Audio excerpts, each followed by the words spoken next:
to talk to you guys today about our first love and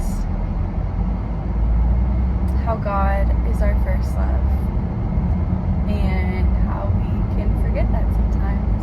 And I just want to speak into that. Everybody is walking through a hard thing at some point all the time.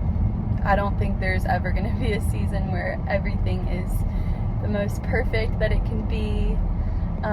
Nothing is hard, and that can lead to a lot of seasons of having questions for God of why is this happening, of even feeling angry with God for allowing things to happen and not fixing them after doing a miracle for you.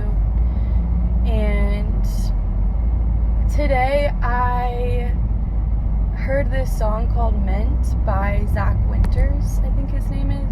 I don't even know if it's a worship song. It could just be a love song.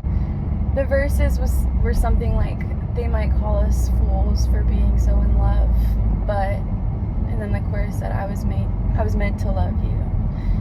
And it just made me so emotional because I realized that while I think it's okay and even encouraged to ask God your questions and bring your doubts to Him, I realized that I, in my situation, have been doing a lot of that in hopes to be honest with Him, to increase our intimacy in that way.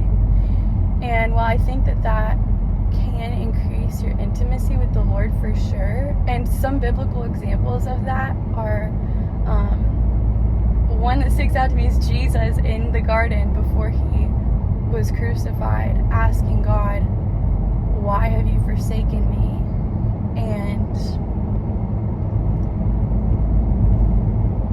I mean, that's just like the pinnacle example of if it's okay to question God and bring your doubts to Him. I'm being reminded today, and I want to remind you today, let's not forget our first love in the midst of those questions. It reminds me of like a marriage relationship and a groom and the bride, because that's a metaphor God uses for Him and the church. And it makes me think, like, if your spouse did something where you felt let down, you felt like, why did you not come through for me? Or why aren't you doing what I want you to do to fix it now? And then you slowly begin to talk less, and you slowly begin to make less eye contact, and you slowly begin to spend less time together. I encourage you to fix your eyes on Him. I encourage you to keep talking with Him. I encourage you to keep thanking Him for what He is doing. I encourage you to keep your intimacy with Him, because at the end of the day, He is love Himself. Like, He is the essence of love. And that's not going to change no matter what you're going through. At the end of the day, He does love you.